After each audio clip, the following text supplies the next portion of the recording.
Today, where the new technologies has made our life easier than before, in other hand, it has also made us slave of machines. Where we are literally dependent on machine for each and everything.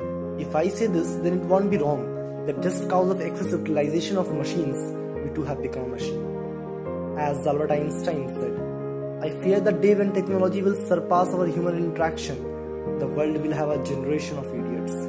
Today, indirectly we are being addicted of technologies. We have even come to that stage from where we cannot even imagine our life without technology. The extreme uses of technology leads to an increased level of inconvenience, moody and distress.